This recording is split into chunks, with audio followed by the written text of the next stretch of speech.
ਵਾਹਿਗੁਰੂ ਜੀ ਕਾ ਖਾਲਸਾ ਵਾਹਿਗੁਰੂ ਜੀ ਕੀ ਫਤਿਹ। Social media ਉੱਤੇ ਗਿਆਨੀ ਸੰਤ ਸਿੰਘ ਮਸਕੀਨ ਜੀ ਦੇ ਸਿੱਖ ਧਰਮ ਦੀ ਪ੍ਰਚਾਰ ਸੇਵਾ ਬਾਰੇ, ਉਹਨਾਂ ਦੇ ਅਕਾਲ ਚਲਾਣੇ ਤੋਂ 15 ਸਾਲ ਬਾਅਦ ਇੰਦਰ ਸਿੰਘ ਘੱਗੇ ਵੱਲੋਂ ਖਾਸ ਮਿਸ਼ਨ ਤਹਿਤ ਅਨੇਕਾਂ ਦੂਸ਼ਣਬਾਜ਼ੀਆਂ ਥੋਪਣ ਦੀ ਹਿਮਾਕਤ ਕੀਤੀ ਗਈ ਹੈ। ਆਪਣੇ ਮਿਸ਼ਨ ਅਨੁਸਾਰ ਸੰਗਤਾਂ ਨੂੰ ਗੁੰਮਰਾਹ ਕਰਨ ਲਈ ਤੇ ਸੰਗਤਾਂ ਦੇ ਦਿਲਾਂ ਵਿੱਚੋਂ ਮਸਕੀਨ ਜੀ ਦਾ ਪਿਆਰ ਤੇ ਸਤਿਕਾਰ ਮਿਟਾਉਣ ਲਈ ਸ਼ਰੇਆਮ ਚਿੱਟਾ ਝੂਠ ਬੋਲਿਆ ਗਿਆ ਹੈ।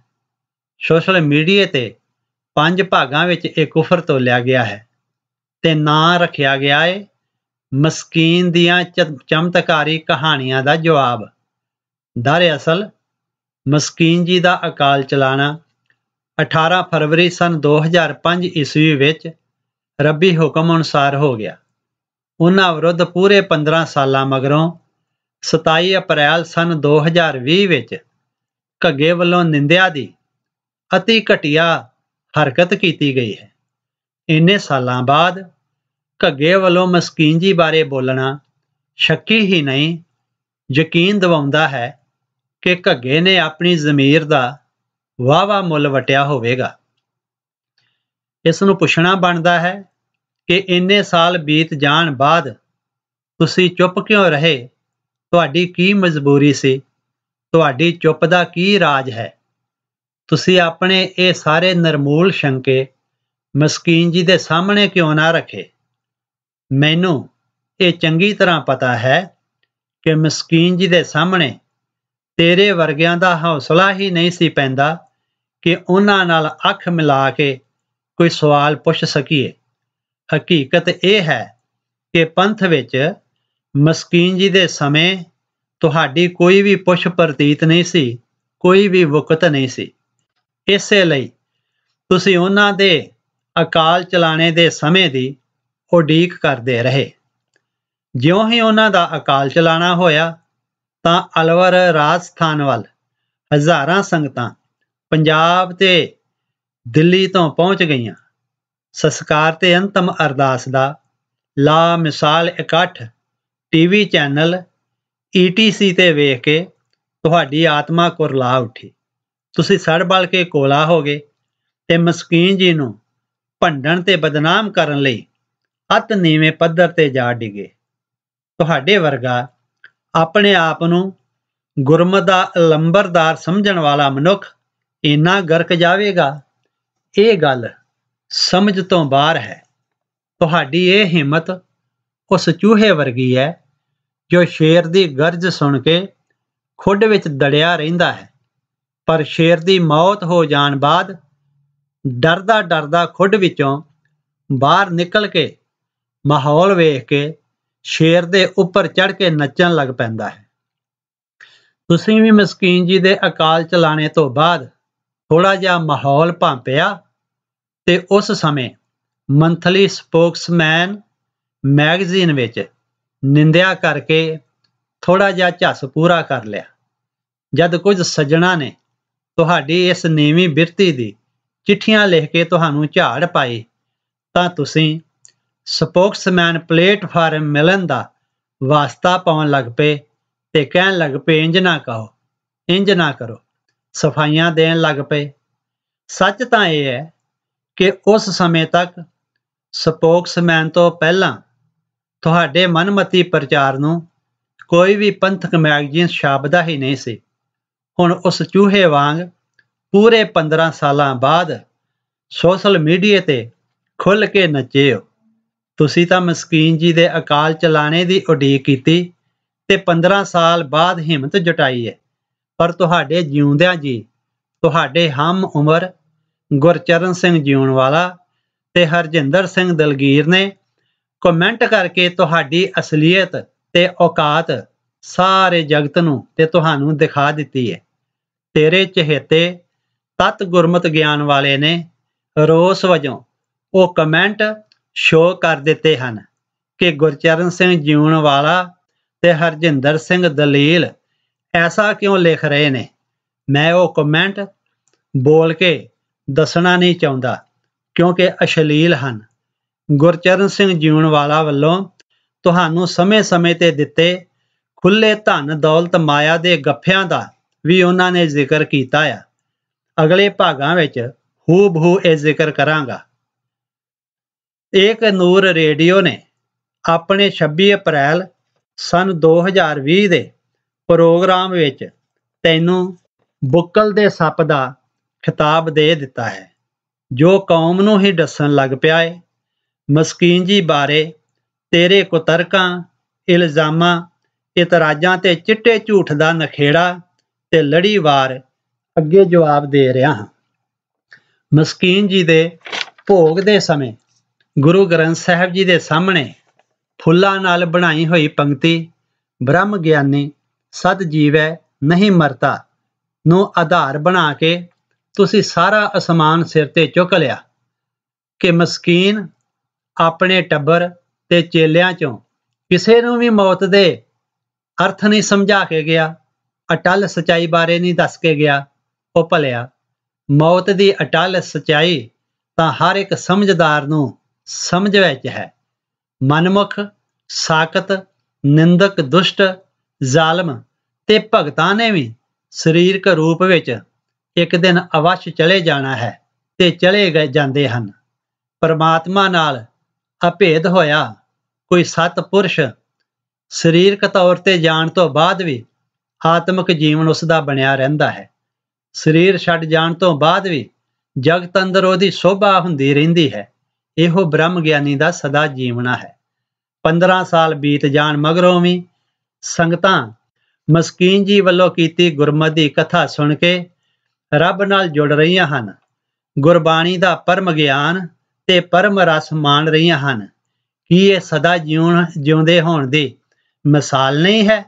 ਤੇ ਤੁਹਾਡੇ ਵਰਗੇ ਨਿੰਦਿਆ ਕਰ ਕਰਕੇ ਕਪਟੀ ਮਨ ਦੇ ਵਸ ਪਏ ਹੋਏ ਉਹਨਾਂ ਦੀ ਕਿਰਦਾਰ ਕੁਸ਼ੀ ਕਰਨ ਦੀਆਂ ਨਾਕਾਮ ਕੋਸ਼ਿਸ਼ਾਂ ਕਰ ਰਹੇ ਹਨ ਤੇ ਸੰਗਤਾਂ ਦੀਆਂ ਲਾਹਨਤਾਂ ਖੱਟ ਰਹੇ ਹਨ। ਇੱਥੇ ਇਹ ਵੀ ਦੱਸਣਾ ਬਣਦਾ ਹੈ ਕਿ ਤੁਹਾਨੂੰ ਬ੍ਰਹਮ ਗਿਆਨੀ ਸ਼ਬਦ ਵੀ ਬੋਲਣਾ ਨਹੀਂ ਆ ਰਿਹਾ। ਬ੍ਰਹਮ ਗਿਆਨੀ ਹੀ ਕਹੀ ਜਾ ਰਹੇ ਹੋ। ਕਾਹਦਾ ਤੁਹਾਡਾ ਸ਼ੁੱਧ ਉਚਾਰਨ ਹੈ? ਦਾਅਵੇ ਸ਼ੁੱਧ ਉਚਾਰਨ ਦੇ ਕਰਦੇ ਪਏ ਹੋ। ਸੁਖਮਨੀ ਸਾਹਿਬ ਜੀ ਦੀ 8ਵੀਂ ਅਸ਼ਟਪਦੀ ਦੀ ਆਰੰਭਤਾ ਸ਼ਲੋਕ ਤੋਂ ਹੁੰਦੀ ਹੈ। ਸ਼ਲੋਕ ਦੇ ਅੰਦਰ ਬ੍ਰਹਮ ਗਿਆਨੀ ਦੇ ਲੱਛਣ ਭਾਵ ਪਹਿਚਾਣ ਦੱਸੀ ਗਈ ਹੈ। ਸ਼ਲੋਕ ਮਨ ਸਾਚਾ, ਮੁਖ ਸਾਚਾ ਸੋਏ, ਅਵਰ ਨਾ ਪੇਖੈ, ਏਕ ਬਿਨ ਕੋਏ, ਨਾਨਕ ਇਹ ਲੱਛਣ ਬ੍ਰਹਮ ਗਿਆਨੀ ਹੋਏ। ਪ੍ਰੋਫੈਸਰ ਸਾਹਿਬ ਸਿੰਘ ਜੀ ਨੇ ਦਰਪਣ ਵਿੱਚ ਅਰਥ ਕੀਤੇ ਹਨ ਕਿ ਜਿਸ ਮਨੁੱਖ ਦੇ ਮਨ ਵਿੱਚ ਸਦਾ ਸਥਿਰ ਰਹਿਣ ਵਾਲਾ ਪ੍ਰਭੂ ਵਸਦਾ ਹੈ, ਜੋ ਮੂੰਹੋਂ ਵੀ ਉਸੇ ਪ੍ਰਭੂ ਨੂੰ ਜਪਦਾ ਹੈ, ਜੋ ਮਨੁੱਖ ਇੱਕ ਅਕਾਲ ਪੁਰਖ ਤੋਂ ਬਿਨਾਂ ਕਿਤੇ ਵੀ ਕਿਸੇ ਹੋਰ ਨੂੰ ਨਹੀਂ ਵੇਖਦਾ, ਹੇ ਨਾਨਕ ਉਹ ਮਨੁੱਖ ਇਹਨਾਂ ਗੁਣਾਂ ਦੇ ਕਾਰਨ ਬ੍ਰਹਮ ਗਿਆਨੀ ਹੋ ਜਾਂਦਾ ਹੈ। ਫਿਰ ਤਾਂ ਸਪਸ਼ਟ ਹੈ ਕਿ ਰੱਬੀ ਬਖਸ਼ਿਸ਼ਾਂ ਪ੍ਰਾਪਤ ਮਨੁੱਖ ਬ੍ਰਹਮ ਗਿਆਨ ਦਾ ਜੀਵਨ ਜਿਉਂਦਾ ਹੈ, ਸਦਾ ਆਤਮਿਕ ਜੀਵਨ ਮਾਣਦਾ, ਕਦੇ ਆਤਮਿਕ ਮੌਤ ਨਹੀਂ ਮਰਦਾ। ਜਪਜੀ ਸਾਹਿਬ ਅੰਦਰ ਕਰਮਖੰਡ ਭਾਵ ਬਖਸ਼ਿਸ਼ ਪ੍ਰਾਪਤੀ ਦੀ ਅਵਸਥਾ ਦਾ ਜ਼ਿਕਰ ਗੁਰੂ ਨਾਨਕ ਸਾਹਿਬ ਜੀ ਆਪ ਕਰਦੇ ਹਨ। ਨਾ ਉਹ ਮਰੈ ਨਾ ਠਾਗੇ ਜਾਹੇ, ਜਿਨ ਕੈ ਰਾਮ ਵਸੈ ਮਨ ਮਾਹੇ। ਇਹਨਾਂ ਪੰਕਤੀਆਂ ਦੇ ਅਰਥ ਵੀ ਪ੍ਰੋਫੈਸਰ ਸਾਹਿਬ ਸਿੰਘ ਜੀ ਇਸ ਤਰ੍ਹਾਂ ਕਰਦੇ ਹਨ ਕਿ ਇਸ ਅਵਸਥਾ ਵਿੱਚ ਉਹ ਮਨੁੱਖ ਆਤਮਿਕ ਮੌਤ ਨਹੀਂ ਮਰਦੇ ਤੇ ਮਾਇਆ ਉਹਨਾਂ ਨੂੰ ਠੱਗ ਨਹੀਂ ਸਕਦੀ, ਜਿਨ੍ਹਾਂ ਦੇ ਮਨ ਵਿੱਚ ਅਕਾਲ ਪੁਰਖ ਵਸਦਾ ਹੈ। ਫਿਰ ਗੁਰਬਾਣੀ ਇਹ ਵੀ ਫਰਮਾਉਂਦੀ ਹੈ, ਹਰ ਕਾ ਸੇਵਕ ਸੋ ਹਰ ਜੇਹਾ, ਭੇਦ ਨਾ ਜਾਣੋ ਮਾਨਸ ਦੇਹਾ। ਪਰਮਾਤਮਾ ਦੀ ਭਗਤੀ ਕਰਨ ਵਾਲਾ ਪਰਮਾਤਮਾ ਵਰਗਾ ਹੀ ਹੋ ਜਾਂਦਾ ਹੈ। ਉਸ ਦਾ ਮਨੁੱਖਾ ਸਰੀਰ ਵੇਖ ਕੇ ਉਸ ਨੂੰ ਅਕਾਲ ਪੁਰਖ ਜੀ ਨਾਲੋਂ ਵੱਖਰਾ ਨਾ ਸਮਝੋ। ਸੁਖਮਨੀ ਸਾਹਿਬ ਜੀ ਦੀ 8ਵੀਂ ਅਸ਼ਟਪਦੀ ਦੇ ਸਾਰੇ ਸ਼ਬਦਾਂ ਵਿੱਚ ਐਸੇ ਮਨੁੱਖ ਦੇ ਜੋ ਰੱਬ ਰੂਪ ਹੋ ਜਾਂਦਾ ਹੈ, ਉਹਦੇ ਗੁਣਾਂ ਦੀ ਵਿਆਖਿਆ ਹੀ ਹੈ। ਭਾਵ ਉਹ ਬ੍ਰਹਮ ਗਿਆਨੀ ਰੱਬ ਰੂਪ ਹੋ ਕੇ ਵਿਚਰਦਾ ਹੈ, ਸਦਾ ਆਤਮਿਕ ਜੀਵਨ ਜਿਉਂਦਾ ਹੈ। ਔਗਣ ਉਸ ਦੇ ਸਾਰੇ ਖਤਮ ਹੋ ਜਾਂਦੇ ਹਨ। ਹੁਣ ਤੁਹਾਡੀ ਮੁਸ਼ਕਲ ਇਹ ਹੈ कि तुहाडी अकल जिहड़ी है ये मन्नण नूं तैयार ही नहीं कि कोई मनुख जां सिख गुरमत कमा के गुरबाणी दे प्यार भरोसे विच रंग के अपने मन नूं इस अवस्था ते पहुंच सकदा है। भाई गुरदास जी कहंदे हन कि जिन्हां भागां वालियां ने गुरु जी दी मत सत करके मन लई, भाव गुरमत कमा लई, ਉਹ ਪਹਿਲਾਂ ਭਾਵੇਂ ਕਿੰਨਾ ਵੀ ਅਗਿਆਨੀ ਸੀ, ਅਵਗਣਹਾਰਾ ਸੀ, ਫਿਰ ਉਹਦੇ ਅੰਦਰ ਇੱਕ ਮਹਾਨ ਤਬਦੀਲੀ ਆ ਗਈ। ਉਹ ਸਾਧੂ ਬਣ ਗਿਆ, ਵਿਚਾਰਵਾਨ ਵਿਵੇਕੀ ਹੋ ਗਿਆ, ਸਧਾਰਨ ਜੀਵ ਤੋਂ ਸੰਤ ਅਵਸਥਾ ਤੇ ਬ੍ਰਹਮ ਗਿਆਨ ਅਵਸਥਾ ਦਾ ਮਾਲਕ ਬਣ ਗਿਆ। ਗੁਰਮਤਿ ਸਤ ਕਰ ਅਦਮ ਅਸਾਧ ਸਾਧ, ਗੁਰਮਤਿ ਸਤ ਕਰ ਜੰਤ ਸੰਤ ਨਾਮ ਹੈ। ਗੁਰਮਤ ਸਤ ਕਰ ਅਬ ਬੇਕੀ ਹੋਏ ਬਬੇਕੀ, ਗੁਰਮਤ ਸਤ ਕਰ ਕਾਮ ਨਿਹਕਾਮ ਹੈ। ਗੁਰਮਤ ਸਤ ਕਰ ਅਗਿਆਨੀ ਬ੍ਰਹਮ ਗਿਆਨੀ, ਗੁਰਮਤ ਸਤ ਕਰ ਸਹਿਜ ਬਿਸਰਾਮ ਹੈ। ਗੁਰਮਤ ਸਤ ਕਰ ਜੀਵਨ ਮੁਕਤ ਭਏ, ਗੁਰਮਤ ਸਤ ਕਰ ਨਿਹਚਲ ਧਾਮ ਹੈ। ਕਬਿਤ ਨੰਬਰ 5। ਤੁਸੀਂ ਤਾਂ ਭਾਈ ਗੁਰਦਾਸ ਜੀ ਨੂੰ ਵੀ ਗਲਤ ਸਾਬਤ ਕਰ ਸਕਦੇ ਹੋ। ਮਸਕੀਨ ਜੀ ਨੂੰ ਸੁਣਨ ਵਾਲੇ ਸਰੋਤਿਆਂ ਵਿੱਚ ਗੁਰੂ ਕੀਆਂ ਸੰਗਤਾਂ ਵਿੱਚ ਕਾਲਜਾਂ ਦੇ ਵਿਦਿਆਰਥੀ, ਪ੍ਰੋਫੈਸਰ, ਡਾਕਟਰ ਤੇ ਬੁੱਧੀਜੀਵੀ ਹੁੰਦੇ ਸਨ, ਜਿਹੜੇ ਤੁਹਾਡੀ ਅਹੰਕਾਰੀ ਤੇ ਨਿੰਦਕ ਦ੍ਰਿਸ਼ਟੀ ਨੂੰ ਅੰਨੇ ਸ਼ਰਧਾਲੂ ਨਜ਼ਰ ਆਏ। ਤੁਹਾਡਾ ਇਹ ਚਿੱਟਾ ਝੂਠ ਕਿ ਮਸਕੀਨ ਜੀ ਨੇ ਸਾਰੀ ਉਮਰ ਗਿਆਨੀ ਰਣਜੀਤ ਸਿੰਘ ਗੌਰ ਨੂੰ ਹੀ ਕਥਾਵਾਚਕ ਬਣਾਇਆ। ਕੀ ਤੁਹਾਨੂੰ ਪਤਾ ਨਹੀਂ ਹੈ ਕਿ ਪੰਥ ਪ੍ਰਸਿੱਧ ਕਥਾਵਾਚਕ ਗਿਆਨੀ ਹਰਿੰਦਰ ਸਿੰਘ ਜੀ ਅਲਵਰ, ਗਿਆਨੀ ਕਰਨੈਲ ਸਿੰਘ ਜੀ ਗਰੀਬ, ਗਿਆਨੀ ਕਰਤਾਰ ਸਿੰਘ ਜੀ ਸੌਰਭ, ਗਿਆਨੀ ਜਸਵਿੰਦਰ ਸਿੰਘ ਜੀ ਦਰਦੀ, ਗਿਆਨੀ ਜੋਗਿੰਦਰ ਸਿੰਘ ਜੀ ਆਜ਼ਾਦ, ਗਿਆਨੀ ਮਹਿੰਦਰ ਸਿੰਘ ਜੀ ਖਾਦਮ ਸਮੇਤ ਅਨੇਕਾਂ ਹੋਰ ਕਥਾਵਾਚਕ ਮਸਕੀਨ ਜੀ ਨੇ ਥਾਪੜੇ ਦੇ ਕੇ, ਸੇਧਾਂ ਦੇ ਕੇ ਪੰਥ ਦੀ ਸੇਵਾ ਵਿੱਚ ਲਾਏ ਹੋਏ ਹਨ। ਤੁਹਾਨੂੰ ਗੁਰਮਤ ਵਿਦਿਆ ਮਾਰਤੰਡ ਉਪਾਧੀ ਤੇ ਵੀ ਇਤਰਾਜ਼ ਹੈ, ਜੋ ਸ਼੍ਰੋਮਣੀ ਗੁਰਦੁਆਰਾ ਪ੍ਰਬੰਧਕ ਕਮੇਟੀ ਸ੍ਰੀ ਅੰਮ੍ਰਿਤਸਰ ਨੇ ਮਸਕੀਨ ਜੀ ਦੇ ਅਕਾਲ ਚਲਾਣੇ ਤੋਂ ਬਾਅਦ ਦਿੱਤੀ। ਤੁਸੀਂ ਪੁੱਛਦੇ ਹੋ ਕਿ ਜੇ ਸੂਰਜ ਵਾਲੀ ਤਸ਼ਬੀਹ ਮਸਕੀਨ ਜੀ ਵਾਸਤੇ ਵਰਤਣੀ ਹੈ ਤਾਂ ਗੁਰੂ ਸਾਹਿਬ ਵਾਸਤੇ ਕਿਹੜੇ ਸ਼ਬਦਾਂ ਦੀ ਵਰਤੋਂ ਕੀਤੀ ਜਾਵੇ? ਉਹ ਭਲਿਆ ਸਤਿਗੁਰੂ ਜੀ ਤੇ ਅਕਾਲ ਪੁਰਖ ਜੀ ਸੂਰਜਾਂ ਦੇ ਮਹਾਂ ਸੂਰਜ ਹਨ। ਰਾਜਾਨ ਰਾਜ, ਭਾਨਾਨ ਭਾਨ, ਦੇਵਾਨ ਦੇਵ, ਉਪਮਾ ਮਹਾਨ। ਅਤੇ ਨਮੋ ਸੂਰਜ ਸੂਰਜੇ, ਨਮੋ ਚੰਦਰ ਚੰਦਰੇ ਜਾਪ ਸਾਹਿਬ ਦਾ ਫਰਮਾਨ ਹੈ। ਗੁਰਬਾਣੀ ਅੰਦਰ ਤਾਂ ਗੁਰੂ ਸਾਹਿਬ ਜੀ ਦੀ ਉੱਚਤਾ ਤੇ ਵਡਿਆਈ ਨੂੰ ਗੁਰ ਜੈਸਾ ਨਾ ਹੀ ਕੋ ਦੇਵ ਕਿਹਾ ਹੈ, ਭਾਵ ਗੁਰੂ ਵਰਗਾ ਹੋਰ ਕੋਈ ਦੇਵਤਾ ਨਹੀਂ। ਗੁਰੂ ਜੀ ਨੇ ਆਪ ਅਨੇਕਾਂ ਦੇਵਤੇ ਸਾਜੇ ਤੇ ਸਾਜ ਰਹੇ ਹਨ। ਬਲਿਹਾਰੀ ਗੁਰੇ ਆਪਣੇ ਦਿਉਹਾੜੀ ਸਦਵਾਰ, ਜਿਨ ਮਾਨਸ ਤੇ ਦੇਵਤੇ ਕੀਏ ਕਰਤ ਨਾ ਲਾਗੀ ਵਾਰ। ਤੁਹਾਨੂੰ ਦੇਵਤੇ ਸ਼ਬਦ ਵਿੱਚੋਂ ਵੀ ਬ੍ਰਾਹਮਣਵਾਦ ਦੀ ਬੋ ਆਉਂਦੀ ਹੈ। ਇਹਨਾਂ ਦੋ ਪੰਕਤੀਆਂ ਅੰਦਰ ਆਪਣੇ ਗੁਰੂ ਤੋਂ ਬਲਿਹਾਰ ਹੋਣ ਦੀ ਭਾਵਨਾ ਦਾ ਜ਼ਿਕਰ ਕੀਤਾ ਗਿਆ ਹੈ। ਭਾਵ ਮੈਂ ਆਪਣੇ ਗੁਰੂ ਤੋਂ ਇੱਕ ਦਿਨ ਵਿੱਚ 100 ਵਾਰੀ ਸਦਕੇ ਹੁੰਦਾ ਹਾਂ, ਜਿਸ ਗੁਰੂ ਜੀ ਨੇ ਮਨੁੱਖਾਂ ਤੋਂ ਦੇਵਤੇ ਬਣਾ ਦਿੱਤੇ ਤੇ ਬਣਾਉਂਦਿਆਂ ਰਤਾ ਚਿਰ ਨਾ ਲੱਗਾ। ਦੇਵਤੇ ਗੁਰੂ ਨੇ ਅਨੇਕਾਂ ਸਿੱਖ ਦੇਵਤੇ ਬਣਾ ਦਿੱਤੇ। ਉਸੇ ਮਹਾਸੂਰਜ ਗੁਰੂ ਜੀ ਨੇ ਅਨੇਕਾਂ ਸਿੱਖ ਸੂਰਜ ਬਣਾ ਦਿੱਤੇ, ਜਿਨ੍ਹਾਂ ਵਿੱਚੋਂ ਮਸਕੀਨ ਜੀ ਵੀ ਇੱਕ ਹਨ, ਜਿਨ੍ਹਾਂ ਕੋਲ ਸਤਿਗੁਰ ਜੀ ਦਾ ਬਖਸ਼ਿਆ ਪਰਮ ਗਿਆਨ ਅਤੇ ਮਹਾਨ ਅਨੁਭਵ ਹੈ।